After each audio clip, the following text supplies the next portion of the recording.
As you can see here, I crashed my bike over the winter and now it's all rusty. Now there are 2 reasons that it rusted and 1 reason to fix it that you should really care about. So these crash bars are from SRC. They sold them to me and advertised them as stainless. But when I contacted them when it filled with rust, they said only the silver are stainless. Though their website still doesn't distinguish between the 2, the Japanese distributor says that these are in fact stainless despite all this rust. The second reason they're rusting is because when you peel off all the coating, say sliding down the road at 80 kilometers an hour, you will, of course, have to deal with rust. Now, there's 2 reasons you should care. Right here, that little surface rust, or in there, isn't that big a deal. It's mostly cosmetic. Same with down here. But this one, where it's a deep rust, you see from this angle, it's now flattened out. That's how much it slid.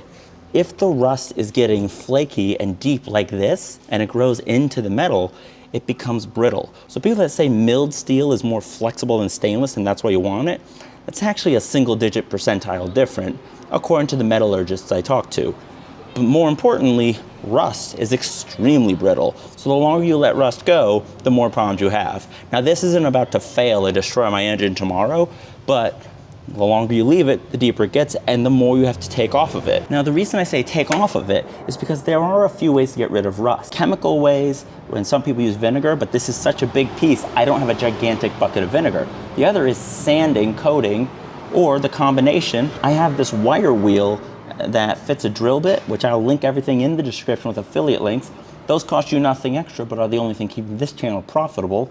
Have a thought. This will take off the minimal surface and then we can coat it again. But we'll get to that, we're getting too far ahead of us. First, with the drill to see if this even works. We're gonna start with the biggest thing because it's the most important.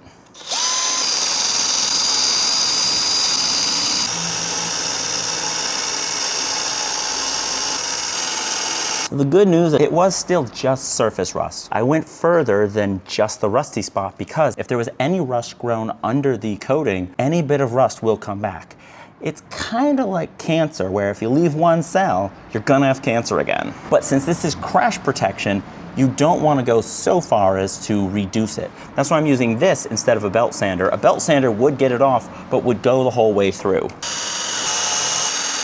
The wire brush can fit in the little nooks and crannies and again, just get it down. And obviously this is done because you can see the metal from every angle. It's just metal, there's no rust left. When I said the belt sander would go through, I'm just saying we want to leave as much steel intact as possible because this is not an aesthetic piece, this is a protective piece.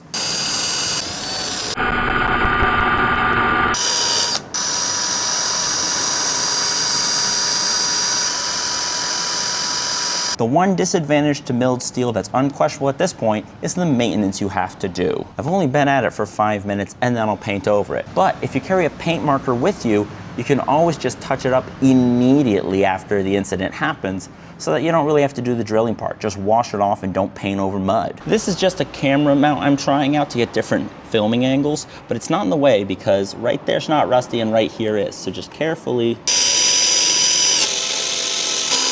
So that's it for the crash bars, but now we have the other issue. I made the choice of lower bars only, so you can see these 2 empty mounts, and you can see there's a lot of rust inside of them. Our next contestant, a wire drill. You could remove the crash bars for this step. I'm not gonna because I'm lazy. It's getting twisted up.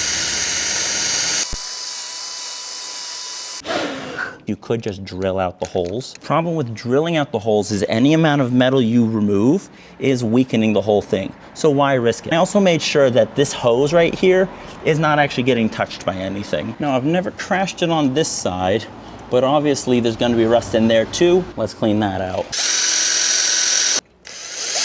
And there we go. All the rust is gone and it was all surface rust. Found a little more rust right here, and why not? There are special rust-resistant coatings that you can get. Some where you can coat it right over the rust. I am using a paint pen. I picked Holt's because it's available in Japan. I'm using clear because I want to see every scar on this bike because I'm vain. Shake it up like a paint can. Now a reason you're gonna want to use clear if you're anything like me, I don't trust anything really, generally, just not a trust guy anymore. Using clear, I can still see the bare metal. So if rust comes back, I know this didn't work. if I'm posting this video to work. However, if you're an aesthetic person and a trusting person, black on black. If you're painting professionally, I would just say don't even use this at all, because it's not going to be an aesthetic perfection like just properly sanding and painting. I'm painting for strength, so just get it on there, go beyond what you need, because any bit of unprotected spots is another opportunity to make rust get in. Because I'm painting this right away, there's no opportunity for new rust to get in. If you wait, you're just gonna have to remove rust all over again. I was gonna put some tape back here and just spray it really aggressively at risk of getting paint everywhere. If you paint the inside of the threads, and then you suddenly do want to use whatever they were for or something else, you can always just get a tap to re-tap the holes.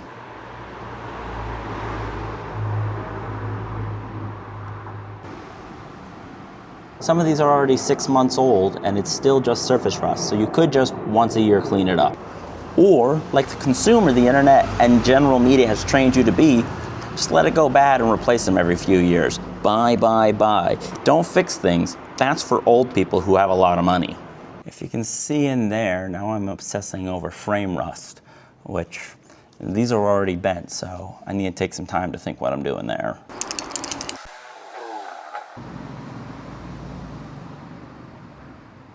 Right here, it's not completely worn through, but it couldn't hurt just to be safe. This is not expensive paint.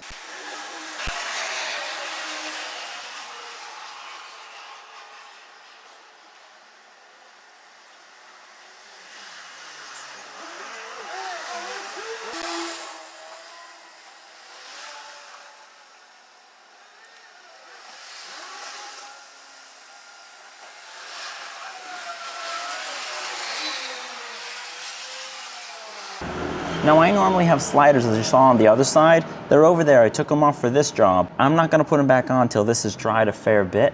And you know, hopefully they'll take most of the impact next time. But I'll have this ready at home to just get to work and get it done, because it's easier to just not need to grind it out. And the sooner you do it, the better. Like in every video I have, I am going to pin a comment down below if anything goes wrong. So if it's still rusting, I'll let you know. If there's no comment, there's no rust. Bike. Yes, it's a bike. All right, my helper's here. Let's get to work. Bike. Bike.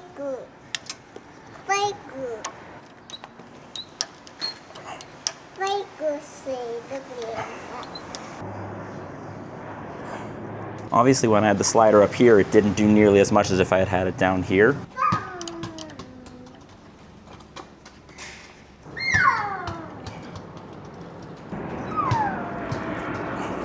They advertise a free set of sliders with these bars.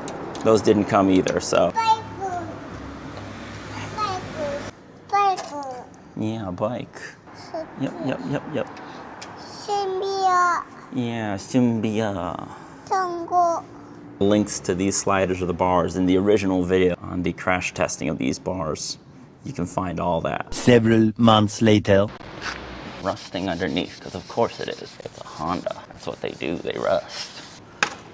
More rust from the cheapest paint ever used. Almost worth not doing this just to paint the frame again.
1 hour later.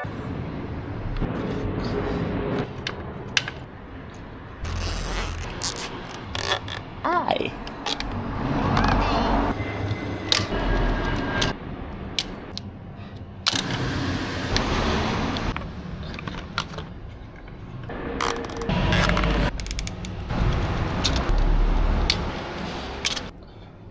Oh, and in the spirit of sanding, I got some Scotch-Brite and got rid of all the fake coloring on this, so now it is just stainless steel color.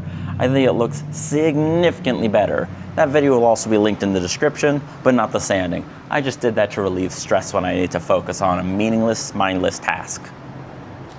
Fly me to the moon, set sail across the stars. You are all I wanted from Jupiter and Mars. In other words, take my hand. In other words,